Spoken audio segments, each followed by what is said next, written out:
México tiene una gran diversidad de plantas y la milpa es mucho más que un ecosistema creado por el hombre.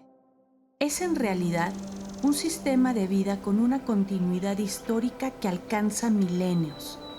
De la larga experiencia de interacción entre grupos humanos y naturalezas regionales, emergieron técnicas de manejo de ecosistemas y paisajes, lo que eventualmente conduciría a la domesticación de distintas especies y al desarrollo de un modo de vida sedentario.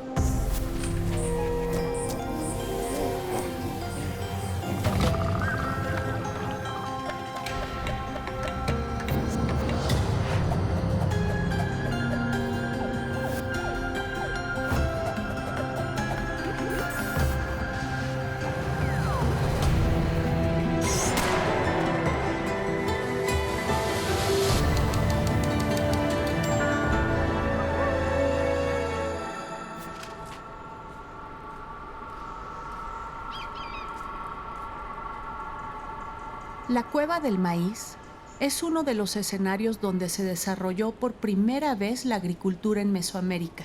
Es una de las 3 cuevas exploradas en los años 60 por el doctor Richard McNish y en aquel entonces el joven arqueólogo Ángel García Cook, que fue parte del equipo multidisciplinario que excavó y analizó diversas plantas, entre ellas uno de los restos de maíz más antiguos encontrados en México.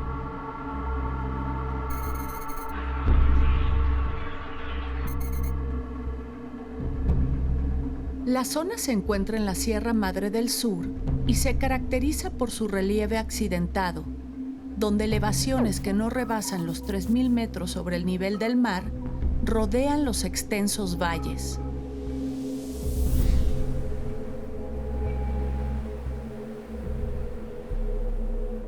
Se calcula que la ocupación humana en este sitio y otros lugares de los valles centrales de Oaxaca puede haberse dado de forma continua desde hace 12.000 años.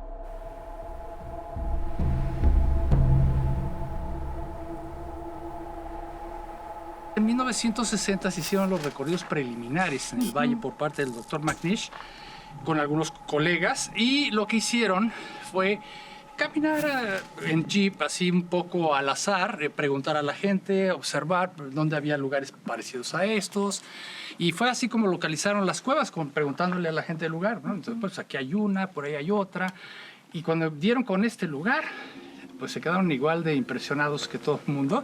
Entonces, como dice el señor, era más amplio el abrigo, 30 metros casi para este lado. Sí, la línea de goteo Sí, abarcaba muchísimo exactamente. más. Y entonces se dijo, bueno, aquí parece que hay las condiciones. Claro, había que probarlo con la excavación. Cuando hicieron la excavación, eso demostró con creces que este era un depósito único, ¿sí? Muy pocas veces encontrado en el continente, y lo demás es historia.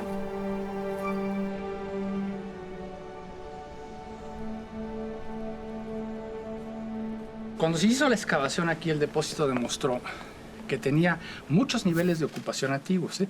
Ellos reconocieron 28 zonas, que así les llamaron, 28 zonas en la excavación, que son básicamente lentículas, concentraciones de carbón, ¿sí? Algunos pozos y algunos elementos filtrados, y le fueron llamando zonas y las fueron reconociendo. Pero esas 28 zonas en realidad son áreas de actividad que se fueron sucediendo desde más de 10.000 años antes de Cristo hasta pues, prácticamente tiempos modernos. Entonces aquí hay restos de más de 100 especies vegetales, ¿sí? Y otras tantas de fauna, ¿no? ¿También? Sí, claro, lo que es los representantes de lo que era la dieta de los antiguos habitantes de este lugar, ¿no? La excavación que se hizo con todo cuidado y que obtuvo todos esos restos de plantas, de animales, venía junto con otras cosas. Venía con los restos de artefactos que estaban asociados a esa explotación. Muy al principio, hacia 10.000 antes de Cristo y estas épocas, lo que había eran tajadores, raspadores, cosas de piedra muy sencillas, ¿verdad? Puntas de proyectil, algunas ya, por supuesto, Y básicamente ese tipo de cosas muy sencillas. Conforme va pasando el tiempo, de 10.000, digamos, a 8.000 y de ahí a 6.000 antes de la era cristiana, se va haciendo mayor variedad en cuanto a los artefactos. Van surgiendo más formas, etcétera. Y ya por ahí de 5.000 antes de la era cristiana ya hay algunas piedras de molienda. Metates hechas con cantos rodados o incluso con piedra caliza, así nada más, y pam, pam, pam, y con manos para ir trabajando, evidentemente, las semillas. Entonces, está representado la domesticación de plantas. O sea, esas plantas que había antes, que eran silvestres, que se recolectaban y se consumían aquí, y aquí quedaban depositadas, van cambiando precisamente por la manipulación humana. Y no todos los lugares tienen representado ese paso, ¿sí? Que es muy fino y muy sutil, pero que es importantísimo en el desarrollo de las culturas y de la civilización en Mesoamérica. Parece ser, hasta donde yo sé, que las curvitáceas, que son calabazas, son las primeras plantas domesticadas hasta ahorita de lo que sabemos. Y ya después viene el aguacate y vienen otras especies y el maíz, ¿no? El maíz, tenemos fechas aquí de 2.500 a 3.000 antes de Cristo, ¿sí? Hay otros lugares que tienen fechas incluso más antiguas en Oaxaca, pero la asociación de tantas especies, animales y vegetales, junto con los artefactos y la antigüedad, esa está mejor representada aquí. Entonces, por eso es un depósito único, ¿sí? Y famosísimo, y bueno, pues va a dar todavía mucho que hablar, yo creo, ¿no? O sea, está vivo, digamos, la investigación en este lugar. Y creo que algo muy importante trayéndolo al presente es que estas especies criollas sobreviven a la fecha y compiten con los transgénicos en las milpas. La milpa viene desde esta época, es una herencia cultural ancestral. ¿Y ustedes la siguen practicando, don Benito? Sí, queremos seguirla conservando porque es importante de conservar nuestras semillas nativas, porque pues, es lo mejor que podemos consumir también. Y bueno, lo que aprendimos de esos padres es que, bueno, eran mazorcas seleccionadas que decían nuestros padres, pues estas sirve para guardarlas y volverlas a sembrar, ¿no? Era una forma de ir conservando nuestras semillas. En el pueblo siguen haciendo de la misma manera. Yo todavía el año pasado conseguí semilla de maíz azul. No, hombre, son unas tortillas, pero digo, fuera de serie, ¿no? Porque es muy rica, o sea, buscando las variedades de los maíces criollos. Aparte del maíz criollo, también salen de diferentes colores, salen unos rojitos, unos pintitos, amarillos. O sea, de ese maíz criollo sí salen diferentes colores. Sí. Y el transgénico no, ese es un solo color. Sí. Y nada más, y el criollo, ese sí. Y en todos los pueblos de acá de alrededor aún siguen conservando ese maíz criollo.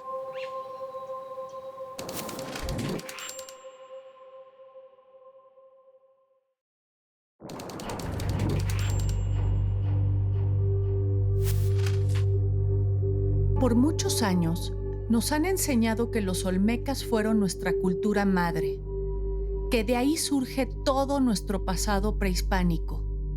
Y aunque esa no fue la única cultura que se desarrolló hace 2 milenios y medio, sí fue una de las más avanzadas de estos tiempos primigenios.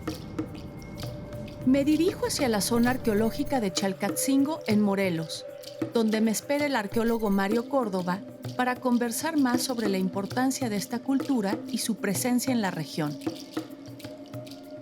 Hace 2.500 años, se forjaron distintas regiones mesoamericanas que establecieron las vías de comercio necesarias para el intercambio de diversos productos. Fíjate que vine a visitarte, Mario, porque pues quisiera como ampliar un poco más el tema de los olmecas y que no se tenga la idea que únicamente está esta presencia del estilo en la costa del Golfo. La tenemos en toda Mesoamérica y a pesar de que los olmecas o esta cultura o este estilo convive con muchos otros, por eso le llamamos también a esta época formativo, ¿no? El preclásico, los arqueólogos, porque justo se van formando estas instituciones como la religión, se están formando las rutas de comercio, pero ya hay sitios muy importantes para esa época como Chalcatzingo. ¿Qué sucede aquí, Mario? ¿Qué está pasando aquí? Es un primer gran centro ceremonial, estamos justo en un enclave de rutas. ¿Qué nos puedes platicar? Sí, es eso, lo más, yo digo que es la parte del comercio. En esas épocas estamos hablando para el 1000 años antes de Cristo, digamos. En 800 es cuando tenemos estas esculturas. Nos falta investigar un poco más lo temprano, porque Groth ¿Qué le es esta llama parte? la mate, ¿no? Ahí en la parte de atrás, está más pegado al cerro. Hay unos contextos por ahí, pero no los hemos explorado. Como dices, había más gente viviendo, había aldeas, no solo aquí, sino en toda Mesoamérica. Pero los olmecas nos interesan porque hay un desarrollo tecnológico muy importante que marca la diferencia con este estilo, digamos. Sí, primero es gente que vivía en el agua, ¿eh? Todos en estos primeros asentamientos que hay antes de Cristo están en puntos donde hay agua, mucha agua. O sea, ¿qué quiere decir? Cuando tú tienes ya acueductos y estas cosas que ya tienen una tecnología para el uso de la agricultura. Estamos en una región, Mario, que la parte agrícola es muy rica, ¿no? Estamos en una parte del altiplano en donde por unos metros de altura tienes matorral semidesértico en la parte alta, pero aquí bajas un poco y ya tienes un ambiente como de... Pues es de selva baja, caducifol. Entonces había Caducifolia. un ambiente ideal para una agricultura ya digamos a gran escala, que es yo lo que creo hace la diferencia, ¿no? Como dices tú. Ahorita vamos a ver junto al rey hay unas, pues yo le digo que es una milpa donde sembraban calabazas. Ahí tenemos las guías de calabaza. Estamos hablando 800 antes de Cristo, asociadas ahí con fertilidad y está la calabaza, muy presente.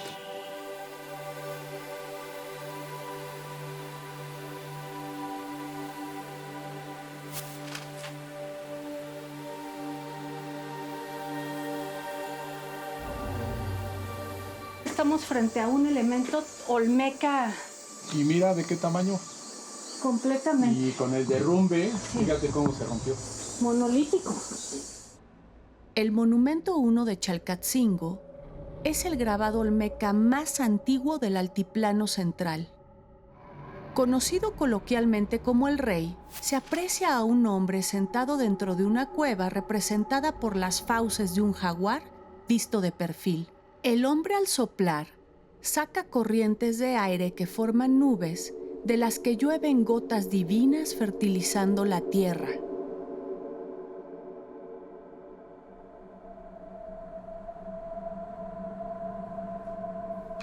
Entonces, pues es este discurso que dices, ¿quién es este señor tan poderoso que hace que llueva? Y si llueve ya vamos a sobrevivir, ¿no? Porque si no hay agua, no hay nada. Ladera abajo, se pueden apreciar otros petrograbados con escenas de jaguares alineados o en actitud de someter a algunos hombres.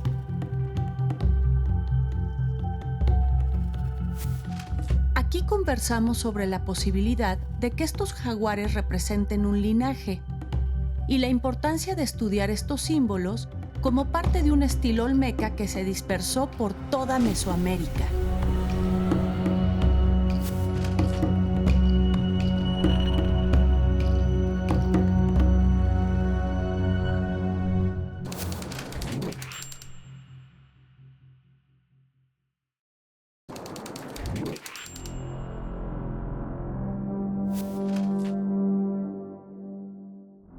Al inicio de nuestra era, en el Altiplano Central, el ocaso de Cuicuilco y sus centros secundarios, así como la erupción de volcanes como el Xitle, propiciaron la migración de numerosos grupos al norte de la Cuenca de México. De esta manera, las tres pequeñas poblaciones asentadas en el valle se transformaron en Teotihuacán. En los primeros 600 años de nuestra era, Teotihuacán creció hasta alcanzar 20 kilómetros cuadrados de superficie urbanizada, llegando a su apogeo con una población aproximada de 200,000 habitantes, lo cual era mucho para esa época. En el resto de la cuenca existieron alrededor de 200 centros regionales y aldeas. Voy en camino hacia esta antigua ciudad prehispánica, en donde la arqueóloga Yuli Gazola se encuentra investigando en la Ventilla y ha encontrado datos sorprendentes. El barrio de La Ventilla es uno de los ejemplos de desarrollo urbano que se construyó alrededor de la ciudad, como Atetelco, Tepantitla, Tetitla y otros complejos que fueron ocupados más bien por distintas clases de artesanos que mantenían el status quo de la ciudad. Tenemos barrios teotihuacanos y también barrios extranjeros, ¿no? Los extranjeros, algunos del Golfo, de Michoacán, del occidente. No solamente estas excavaciones en La Ventilla permitieron definir lo que era un barrio, pero también adentro del barrio cuál era la organización. Planteo unas hipótesis en cuanto a este conjunto que empecé a excavar en el 2021, el año pasado, ¿no? En La Ventilla también se encontraron evidencia del sistema de cultivo, ¿no? Del asentamiento agrícola que existió antes de la construcción de la ciudad. El profesor Rubén Cabrera y Sergio Gómez encontraron en las calles, hicieron unos pozos y encontraron el mismo sistema de cultivo que encontramos adentro en la presión. Por debajo del complejo de la ciudadela. Encontraron estas cavidades excavadas en el tepetate natural y estos canalitos para regar estas áreas, ¿no? Pues si quieres vamos a los laboratorios, Julie, para que nos muestres tanto los hallazgos de la preciudadela como aquí lo que se ha encontrado en La Ventilla y que nos platiques un poquito más de la sociedad teotihuacana.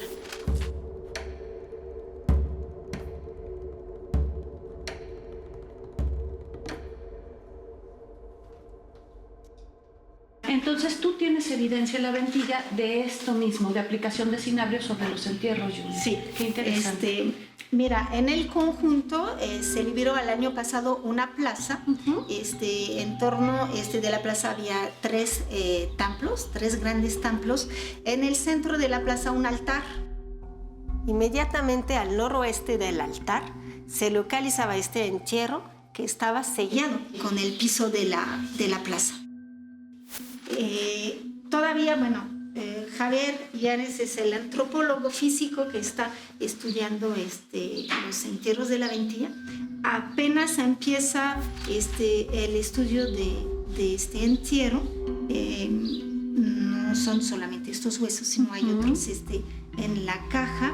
Y entonces, pues, su estudio es muy importante porque nos va a dar mucha información en cuanto a los ocupantes de este conjunto. Nos va a hablar del tratamiento mortuorio del individuo que está a veces asociado con su rango. Podemos ver huesillos de la mano, del pie y cada uno con fragmentitos de pigmento de cinabrio. Entonces probablemente tenía cinabrio por todo el cuerpo. Y bueno, el indicador de la gracilidad del fémur y sumado a la apófisis mastoide del cráneo nos podría sugerir que es probablemente femenino, muy probablemente femenino.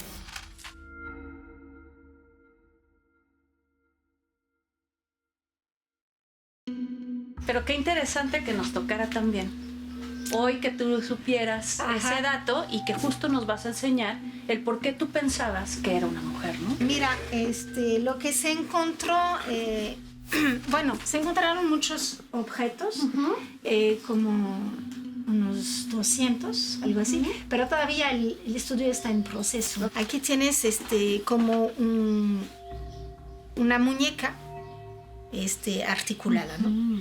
Y justamente esta muñeca se encuentra donde estaban los pies.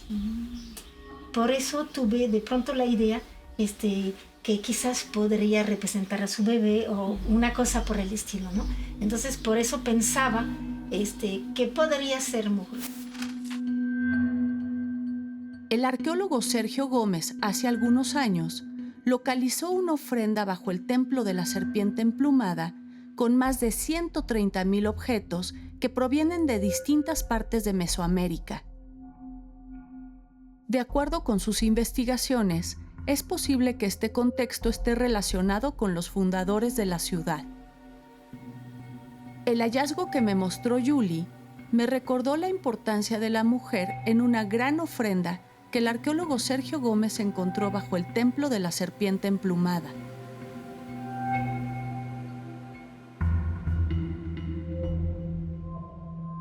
La noche del 2 de octubre del 2003 descubrimos una oquedad que se hizo por las fuertes lluvias que habían ocurrido en esos años.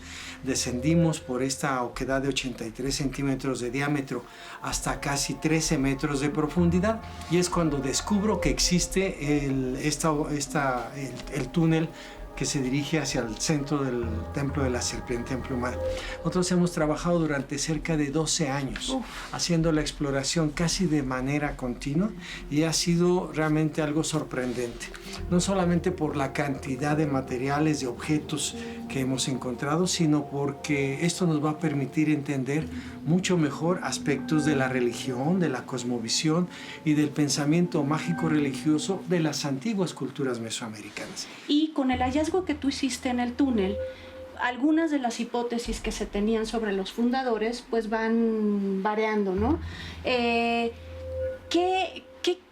¿Qué encontraste ahí con respecto al ritual que sucedía? Pero me gustaría, yo sé que no está abierto al público porque pues es una excavación muy particular, pero si nos puedes mostrar el túnel para conocer el ritual que se hizo ahí y por el que encontraste toda esta ofrenda. Claro, con todo gusto. Vamos a visitar el túnel ahora y hablaremos ahí sobre cuál era la función, el significado que tuvo el túnel y cuál es mi hipótesis sobre cuál pudo haber sido el uso que tuvo este importantísimo lugar. Camino al túnel, Sergio me platicó cómo la orientación y el trazo de la ciudad podrían haber funcionado como un gran reloj solar. De acuerdo con sus investigaciones, el túnel se construyó a inicios de nuestra era y estuvo en uso a lo largo de 200 años aproximadamente, hasta que fue clausurado por los teotihuacanos con un sistema de cajones de piedra rellenos de tierra y repletos de todos los objetos que encontró. Según lo que me contó, el túnel representa el inframundo, no como el lugar de la muerte, sino como un lugar en donde se genera la vida. Me has comentado que la mujer tenía un papel muy importante de acuerdo a las esculturas que encontraste. Platícame un poco ese ritual de transmisión de poder. ¿Qué piensas tú que sucedía aquí? La mujer tenía un papel muy importante dentro de la estructura de poder, del gobierno, pero también en los rituales que se desarrollaban en espacios como este, que está asociado a la fertilidad. Yo creo que estas esculturas muy elegantes de estas mujeres podrían representar a sacerdotisas. Sacerdotisas que son las que finalmente realizan el acto ritual de investidura del gobernante que bajaba a este lugar para recibir los poderes de las divinidades del inframundo. Tenemos evidencias desde los olmecas de que estos rituales de paso, esta asunción al poder, estos rituales se realizaban precisamente en las cuevas que representan el inframundo, ¿no? Entonces yo creo que este lugar debió haberse utilizado para hacer este tipo de rituales.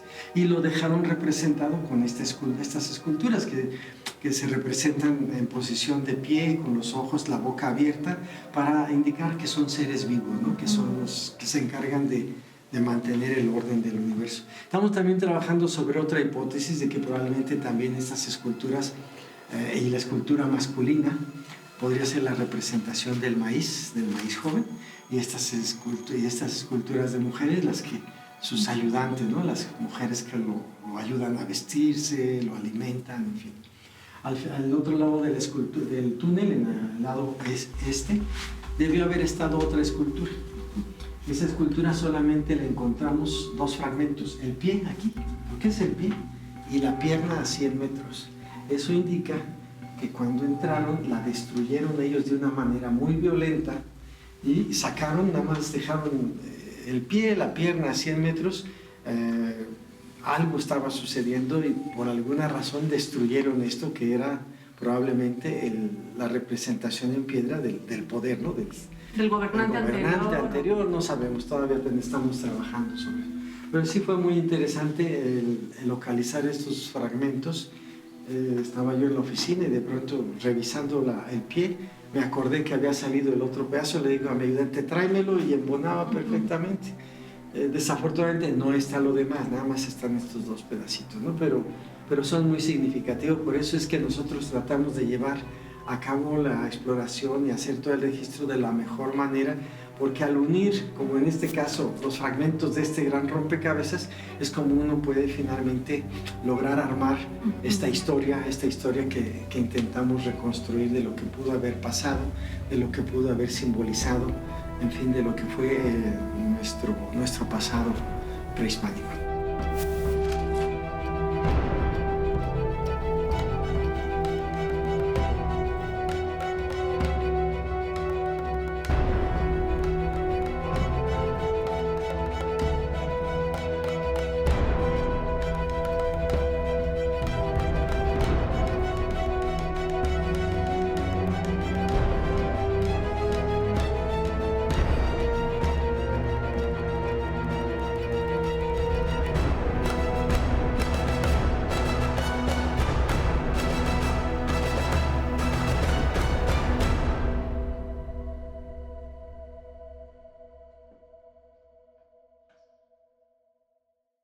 Instituto Nacional de Antropología e Historia. Secretaría de Cultura. Gobierno de México.